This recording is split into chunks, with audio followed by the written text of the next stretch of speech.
Well, it looks like Zcash is all up in the headlines. From this recent price surge out of nowhere to all these headlines talking about Zcash and the future it holds. But with all I said, something doesn't smell right. So in this video here, I want to share my 2 cents on it and of course get your take. Let's dive in.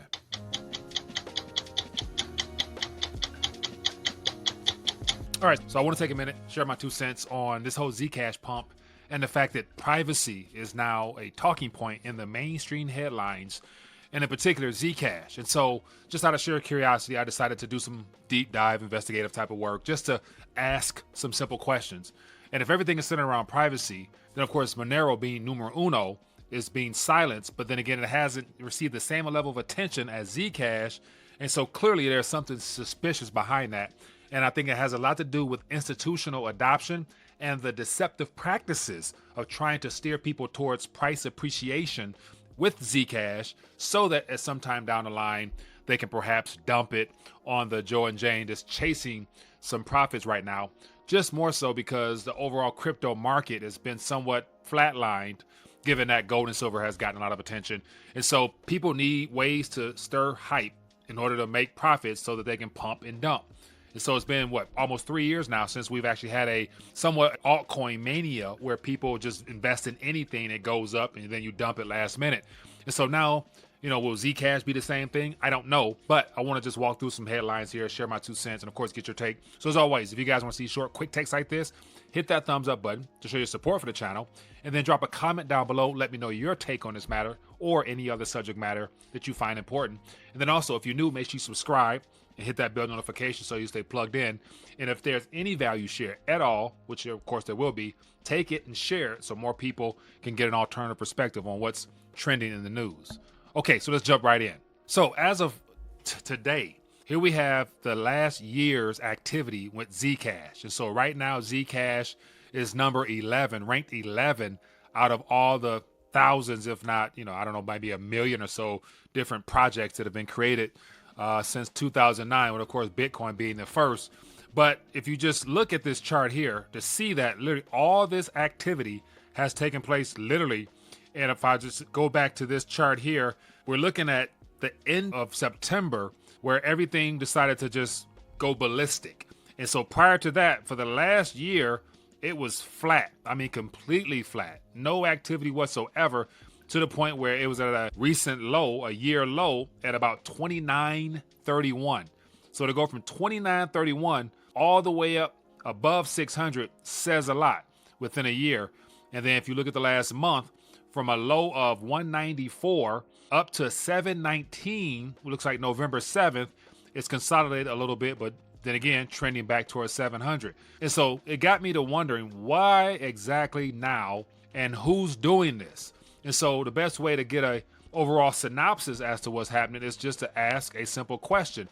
And so I did that. So I asked a question here on Perplexity, and the simple question is, why has Zcash been pumping in price so much? And of course, the feedback here summarizes it up very well. And as I mentioned before, it's all being done by big money players, not the average Joe and Jane, the actual cyberpunk community, the people who are actually concerned with privacy. It's being driven by institutions, more than likely because they got in early.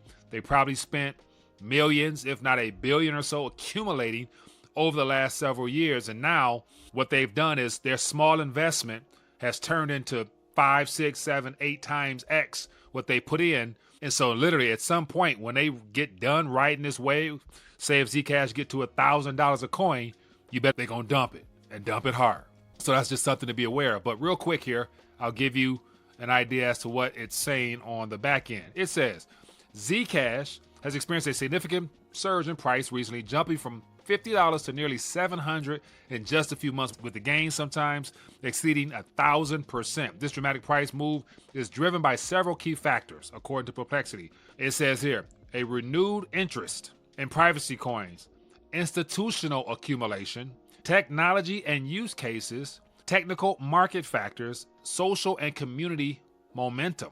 And so the very first one, institutional accumulation, as I mentioned. Major purchases by institutions like Grayscale and the Winklevoss twins, Cyberpunk Technologies, have had a huge impact. So once again, you go into who has been accumulating, the people with lots of funds, that obviously just these two are what we're being told. They have enough funds to move markets. And when you have a smaller market cap coin, you dump a few billion into it, of course it's going to pump and people are going to take notice. And then all the mainstream crypto community channels will jump on board, hyping it up more. Now you got the average Joe and Jane wanting to speculate, so they're going to jump on board at 300, 400, 500, call themselves riding the wave. But the problem with that is they're not going to know when these two big players, or one of the big players, more likely chooses to dump or to take profit. And when they take profit, it's going to trend downward and then harder downward. Then people are going to panic. Then the average Joe and Jane going to dump. So you see the trend here. But it says these entities have amassed large amounts of Zcash, with Cyberpunk at one point holding 1.25% of the total supply and signaling ambitions to reach 5, echoing MicroStrategy's approach like Bitcoin. So you have the Winklevoss twins who accumulated 1% of the total supply available with ambitions of going to 5%, mimicking the sailor trade of trying to make a particular coin look so attractable that it's undeniable, where you got an institutional player at the top trying to buy it. The goal is to create fear of missing out, so you got small mom and pops driving it from that point on. Then we got renewed interest in privacy coins, and this is the part where I want to pivot to next, because if privacy is important, you got to ask yourself, why is the mainstream crypto narrative allowed to pump privacy when we know privacy is a no-no from the surveillance state, government-wise, as well as all the surveillance, what you call them, the ledger tracking companies. I can't think of the names of them off the top of my head, but you know who they are if you've been in the crypto space. Rising concerns about digital surveillance, regulatory crackdowns, and privacy of financial transactions globally have renewed interest in privacy coins like Zcash. It's painting Zcash as one of the premier and most sought after renewed interest in privacy coins like Zcash. But then again, you look at some of the other privacy coins, they haven't pumped nowhere near as much. What I'm talking about is Monero. You got Dash, also got a recent pump. So Zcash unique option for shielded transactions powered by zk-SNARKs, distinguish it from other cryptocurrencies and appeal to users and investors looking for advanced privacy features. So you have the zk-SNARKs technology, which is a primary centerpiece for Zcash. I'm hearing more and more people, especially Andrew Tate, who came out yesterday talking about privacy and stuff like that, trying to drive fear towards privacy. But then again, he mentions the importance of having access to zero knowledge proof, or zk-SNARKs type of technology. So clearly he's got in early trying to pump his bags as well. And so zk-SNARKs is a primary medium that supposedly backs and shields people's privacy. It's a legitimate source, because here we are now talking about privacy coins. But you can ask yourself a question. I don't know much about it from the technical side of things. So you have to wonder, is the privacy side baked into the cake to where it's somewhat close to 100% bulletproof? We're going to find out. Then you got technology use cases. Then it talks about some of the other technical things there worth checking on. And so the next thing I was wondering is, okay, if Zcash is so beneficial and you got the big players driving it, now creating fear of missing out, more people are going to jump on board, and privacy is the narrative because zk-SNARK is the technology behind it, does it make it more private than the leading privacy coin, which is at this current moment Monero? And so the next question I put out there was simple. Is Zcash 100% private? And so, of course, at this current moment, 100% is probably not achievable, but let's just say 99.99% according to what we know. Zcash is not 100% private. So that's very upfront and straight and honest. It's not 100%. While it's offering strong privacy features through shielded transactions, many Zcash transactions remain transparent and are publicly viewable, and privacy is ultimately determined by user settings and address choice. So it's private, but you got to jump through a couple loops in order to get that anonymity that people think is available. And so this whole zero knowledge proofs, or zk-SNARKs, obviously is not built into the code to where it's mandatory without any options. So that's something to be concerned with. Then it says here, how ZK privacy works. Zcash employs zero knowledge proofs to enable fully hidden transactions, ensuring sender receiver amount are private on shielded transactions, but users can also opt for transparent ones similar to Bitcoin. So the fact that you have a switch you can turn on the back end lets us know that not every person who uses it for privacy's sake, A, will be aware of it, B, will actually know how to, and then C, utilizing the technology, whether it's built into the wallet or wherever the vehicle that you're using Zcash on has it built in with all the proper things on the back end. Those are all things to consider, because zk-SNARKs is an option. It's not built into the code. So it says, as of July 2025, only about 20% of Zcash coins are held shielded pool, meaning the vast majority of Zcash activity is not private by default. So here you have a market pumping around the privacy narrative, and then according to information from Wikipedia, only about 20% of the total Zcash coins are actually in a privacy zk-SNARKs protocol. The rest of them, the other 80%, are public knowledge for the most part.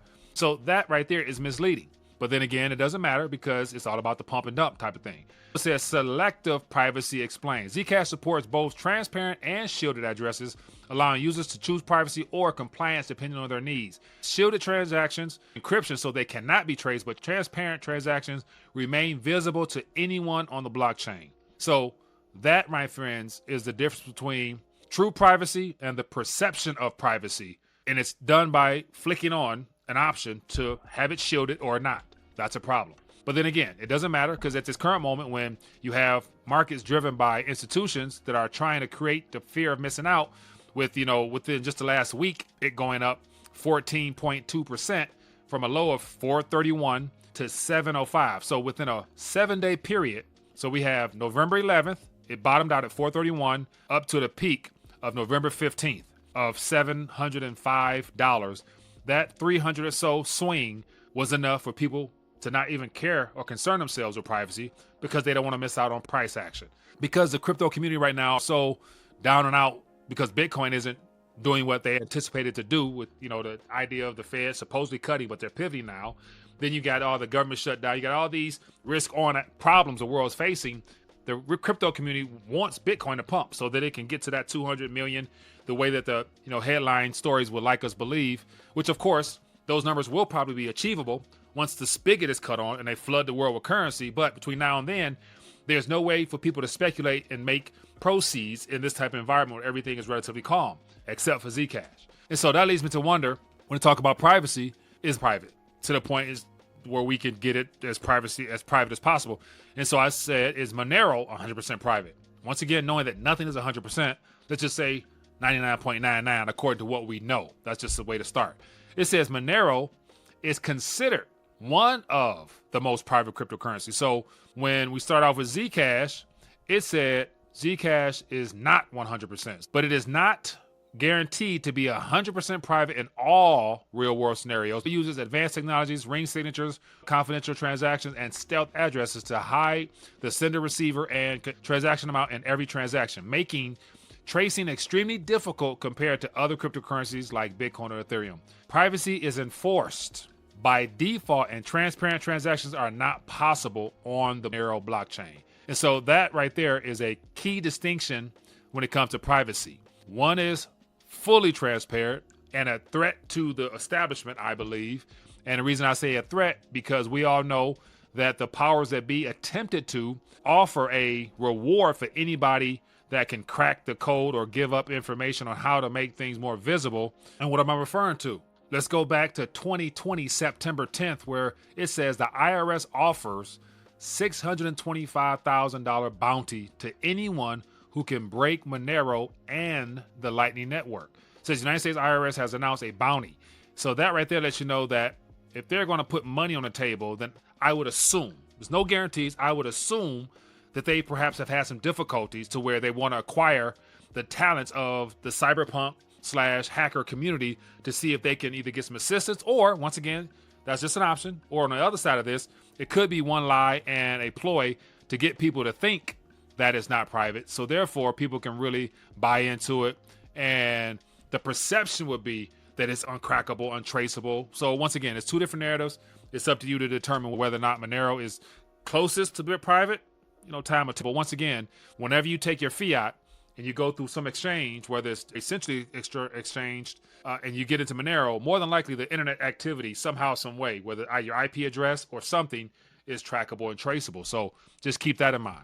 But the fact that they were trying to offer a bounty lets us know that it appears that there might be some difficulties tracking that. But once again, in this world, we don't know what's private, what's not, and we won't know until we get through this current reset structure, where on the other end of this, we'll be able to see who is able to retain more purchasing power relative to the property that they're trying to protect when it comes to their time, energy, and effort, which ultimately need to be stored in some type of medium outside, of course, gold and silver. But if you choose to stay in the digital space in some capacity and you want to shield it, we'll find out down the line who actually is able to accomplish that. But once again, we do know also that privacy is a threat, because computer code, even though it's supposed to be free speech, is not necessarily free when it shields you from the watching eyes that be.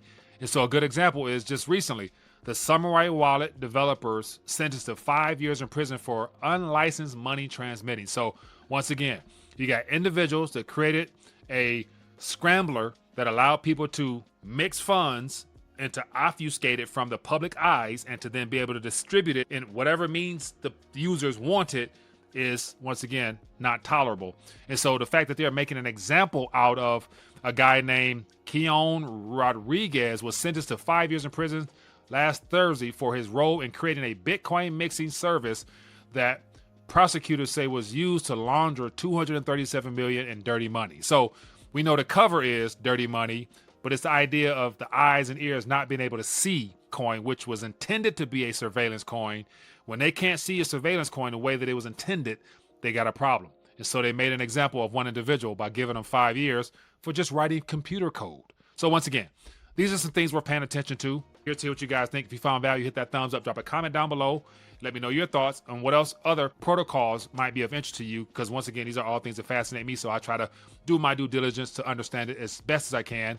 And of course, before I speculate anything, I want to make sure that, it's something that I think has some upside. So curious to hear you guys on this matter. Definitely check it out. And as always, for those who want some resources, some strategies as to things that might be worth checking into, gold and silver wise, scroll down to the description and definitely take advantage of the opportunities. Peace.